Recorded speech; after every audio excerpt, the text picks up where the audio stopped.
Northern China. You're standing in a village square. The sun is burning the back of your neck, dust coats your throat. A man you've never seen before tilts your chin toward the sunlight, runs his thumb across your jawline, opens your mouth and counts your teeth, the way a farmer checks a horse before buying it. Your hands are pulled forward. He examines your fingers, squeezes the tips, bends each one, turns your palms over and traces the lines, like he's reading a map of your future, a future he's about to purchase. He turns to your father, says a number. Your mother collapses behind you. Your father doesn't look at you. He just holds out his hand. Coins drop into his palm. And just like that, you don't belong to your family anymore. You don't understand what's happening. You don't know where you're going. All you know is that your mother is screaming your name, and your father is standing perfectly still, staring at the ground, refusing to meet your eyes. The man takes your hand, pulls you forward. You look back one last time. Your mother reaches for you. Someone holds her back. You will never see this village again. You will never hear your real name spoken out loud again. Because in the imperial courts of China, there was a system that lasted for over 2,000 years. A system so embedded in the culture that historians recorded it the same way they recorded tax policy. Routine, normal, ordinary. They were called nan chong, male favorites. Young men purchased, trained, and kept as personal companions for emperors, nobles, and wealthy officials. And what happened to them inside the walls of Chinese palaces was so carefully hidden that the world forgot it ever existed. Until now. If this story grips you, drop a like and subscribe. It takes a second and helps us keep digging up the histories that empires tried to bury. The system began with hunger. The Han Dynasty ruled China for over 400 years. During that time, famines hit entire provinces every few years. The Yellow River flooded. Monsoons failed. Crops rotted in the fields. And when a family ran out of grain, out of livestock, out of everything they owned, they started making decisions no parent should ever have to make. Professional scouts traveled through the poorest regions of the empire. They had a name for these scouts, Renya. It translates to human teeth. Human teeth. That's what they called the men whose job it was to find young people worth buying. They searched for specific things: clear skin, bright eyes, delicate bone structure, a voice that could carry a melody. But it wasn't just about appearance. They wanted intelligence. They wanted someone who could learn fast, who could memorize poetry, who could hold a conversation with a man who ruled a province. Because the buyers weren't looking for servants, they were looking for companions, and companions needed to be impressive. The inspection process was humiliating.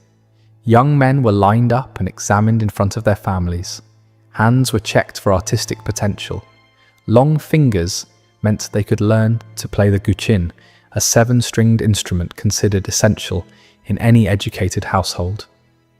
Scouts studied bone structure, believing they could predict how someone would look in 5 years. Those who passed were taken immediately. Contracts were written in classical Chinese that most farming families couldn't read. A father would mark a document with his seal, or simply nod in agreement, signing away his son for 10 to 15 years of service. Most didn't understand the terms. The ones who did understood there was no other choice. But here's the part that no one talks about. Most of them never came home, not because the contracts kept them, but because by the time their terms ended, there was nothing left of the person they used to be. First thing they took was your name. You walked through the doors of a training house carrying everything you had: a pair of sandals, a wooden comb your mother gave you, and a name that connected you to a family, a village, a life. Within hours, all of it was gone. Each one received a new name, something ornamental, something designed to sound expensive. Precious jade, autumn moon, morning frost. These weren't terms of affection. They were labels, product names designed to make the merchandise more appealing to wealthy buyers. Your head was shaved. You were dressed in silk robes that marked you as property, not a person. And from that moment forward, every hour of your existence was controlled by someone else. But wait, it gets worse. The training program was sophisticated. And that's what made it so devastating. They weren't being prepared for simple household work. They were being shaped into the most refined companions money could buy. They memorized thousands of verses of classical Chinese poetry. They practiced calligraphy until their brushstrokes were flawless. They learned to play instruments, to dance, to sing. They studied medicine, accounting, even political philosophy, anything that might make them more valuable at auction. And all of this sounds almost civilized until you understand what was happening underneath the education. The real curriculum was psychological destruction. Any expression of homesickness was corrected through punishment. Any sign of independence was treated as a defect. Any memory of home, of family, of who you used to be, was systematically dismantled until you genuinely believed that your only purpose in the world was to please your future master. That was the goal, not obedience, belief. They needed people who didn't just comply. They needed people who had forgotten there was any other way to exist. According to records from the Tang Dynasty, which ruled from 618 to 907 AD, the cost of this process was staggering. Historical accounts suggest that roughly 4 out of every 10 young men purchased for training did not survive to become actual concubines. 4 out of 10. They were consumed by exhaustion, by malnutrition, by the sheer psychological weight of having their entire identity erased before they were old enough to understand what identity even meant. The ones who didn't make it were buried without markers. Their families were never contacted. They just disappeared, as if they had never been born. And here's what keeps me up about this part of the story. We're not talking about a war. We're not talking about a plague. We're talking about a business model that factored in a 40% loss rate and considered it acceptable. They knew. The trainers knew. The scouts knew. The families knew. And the system kept running for centuries because the math worked for everyone except the people being sold. This wasn't random cruelty. This was an industry. Scouts earned commissions, trainers charged fees, and human beings were priced according to a market that valued youth, beauty, and obedience above everything else, including their lives. For the survivors, the reward was a different kind of prison. Their quarters reflected their impossible position. Better than servants, less than wives, decorated rooms with silk curtains, jade ornaments, and fine furniture. Beautiful, comfortable, and locked from the outside. Think about that for a moment. Silk on the walls, iron on the doors. Daily life was an endless performance. They woke before dawn to spend hours preparing themselves. Cosmetics, clothing, hair, everything had to be perfect because you never knew when you'd be summoned. And showing up unprepared was the fastest way to fall from favor. And falling from favor in this world didn't mean getting reassigned. It meant being replaced, discarded, thrown out with nothing but the clothes on your back, and no skills, no connections, no family willing to acknowledge you existed. At 20 years old, your useful life was considered over. At 25, you were invisible. Competition between concubines in the same household was vicious. Masters deliberately set them against each other, rewarding the most entertaining, punishing whoever pleased the least. Trust was impossible. Friendship was dangerous. The person sleeping in the room next to yours would betray you in a heartbeat if it meant one more week in the master's good graces. Older concubines who had survived years in the system became ruthless themselves because they had learned the only rule that mattered: weakness gets you replaced. Food was another weapon. Favorites received delicacies. Those who had fallen out of favor survived on scraps. Your physical appearance was the only thing standing between you and catastrophe, and your master controlled whether you ate well enough to maintain it. And here's what the official histories leave out completely. Many turned to numbing agents to cope. Certain remedies were easily available in wealthy households, and they offered the only escape from the psychological torment of daily life in the system. The dependency made them even more trapped, even more controlled, which of course was the point. The toll was devastating. Though records routinely covered up the circumstances, Ming Dynasty accounts reference multiple cases of young men who simply could not endure any longer. These losses were reported as accidents to protect the household's reputation, because in this system, even your final act of defiance was something they could erase. Now, everything I've just described happened in private households across China, but inside the imperial palace, this system operated on an entirely different scale.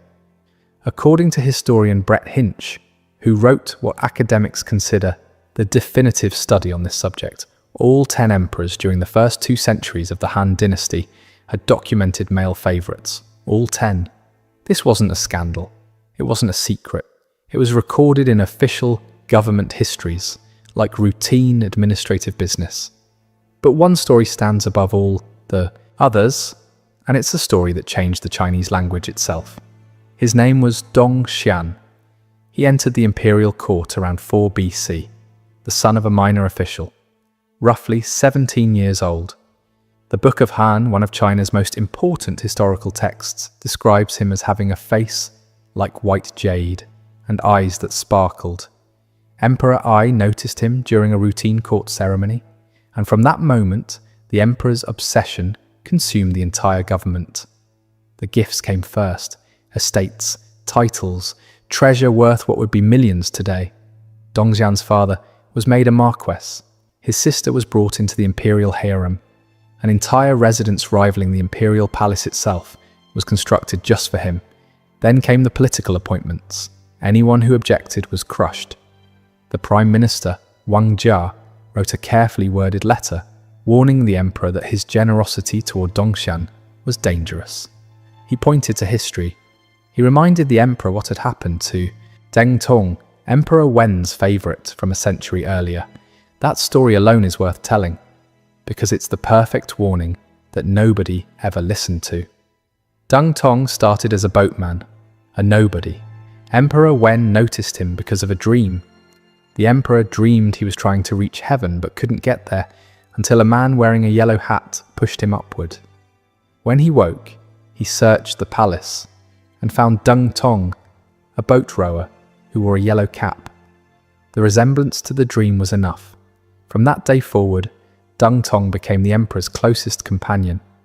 The rewards were absurd. Deng Tong was given a copper mine and the right to mint his own currency. His coins, known as Deng Tong coins, circulated across the entire empire. He became wealthier than princes. He was so devoted to the emperor that when Emperor Wen developed a painful wound, Deng Tong personally cleaned it with his own mouth. Not even the crown prince was willing to do that. A fortune teller once examined Deng Tong and announced that he would die of starvation. Emperor Wen laughed. "I'm the one who made him rich," he said. "How could he possibly starve?" But when Emperor Wen passed away, his heir confiscated everything overnight. Every coin, every property, every title. The new emperor remembered the humiliation of being shown up by a commoner at his own father's bedside, and he made Deng Tong pay for it. The richest man in China died on the streets, penniless, from starvation, exactly as the fortune teller had predicted, but emperors don't live forever, and when they go, their favourites go with them. Prime Minister Wang Jia tried to warn Emperor Ai of the same pattern. Emperor Ai's response? He had the Prime Minister arrested on fabricated charges. Wang Jia did not survive the imprisonment. By 1 BC, Dongxian was appointed Supreme Commander of the Armed Forces. He was 22 years old. No military training, no battlefield experience. The most powerful military position in China, given to a man whose only qualification was that the emperor couldn't stand to be away from him. And then came the moment that would define Chinese culture for the next 2,000 years. Picture this: a quiet afternoon in the imperial chambers. Emperor Ai and Dongxian lying side by side on a mat after a midday meal. Dongxian falls asleep. His head slowly comes to rest on the sleeve of the emperor's robe. Emperor Ai needs to get up. Court business waits for no one, not even emperors. He looks down at Dongxian sleeping peacefully on his sleeve. He could wake him. Any reasonable person would. Instead, Emperor Ai reaches for a blade and carefully, silently cuts off his own imperial sleeve rather than disturb Dongxian's rest. That single act became the most famous love story in Chinese history. The story spread through the court overnight. Officials began cutting their own sleeves in imitation. The phrase, "the passion of the cut sleeve," became the standard Chinese expression for this kind of devotion. It remained in common use for over 2 millennia. It's still recognized today, but here's where the story breaks. And I mean it breaks completely. Emperor Ai collapsed in August of 1 BC. He was 26. Reports suggest he had been in declining health for months, but the court was unprepared for how fast it happened. On his deathbed, with barely enough strength to speak, he gave an order that shocked everyone in the room: pass the throne to Dongxian.